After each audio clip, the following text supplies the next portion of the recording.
Hey everyone, and welcome. So Arlington Heights is one of Chicago's really key suburbs, right? But if you've ever tried to pin down the actual heart of its downtown, it can be a little tricky. Well, today we're going to go on a little virtual tour to map out its exact boundaries and what makes it tick. So let's dive right in. It seems like a pretty simple question, doesn't it? But honestly, for new residents, visitors, or, even some locals, the answer can be kind of fuzzy. So in this explainer, we're going to clear all that up. We're going to start with the big picture and then zoom all the way into the key intersections that really define the whole area. Okay, first things first. Before we can zoom in on downtown, we really need to understand where Arlington Heights fits into the whole Chicagoland puzzle. That context is absolutely key to understanding why it's such an important suburban hub in the first place. And here's our starting point. Arlington Heights is located about 25 miles northwest of downtown Chicago. Now, this isn't just some random number. That distance is super important. It establishes it as a major suburban hub. Close enough for a daily commute, but far enough to be its own distinct, vibrant community. All right, so we've got our regional bearings set. Now, let's get way more specific. Where does the downtown actually begin and end? It's time to draw the lines on the map and define that walkable, concentrated core of the village. So if you look at the official village zoning maps, the downtown is pretty neatly framed by four key streets. To the north, you've got Euclid Avenue. To the south, it's Sigwalt Street. Then you have Arthur Avenue to the east and Chestnut Avenue to the west. That's the official perimeter.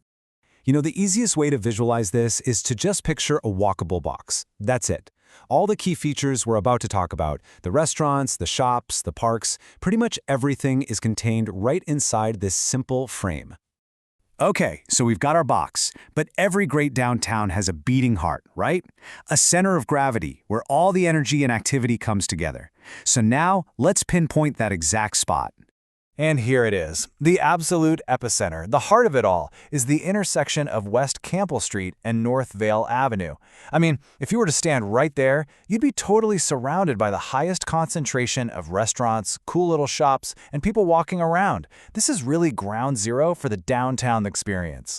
And at just a stone's throw from that epicenter is the second crucial point, the metro station. And this isn't just a place to catch a train. You have to think of it as the transit anchor for the entire neighborhood. So much of the downtown's design, its energy, it all revolves around this single point of connection to Chicago and all the other suburbs.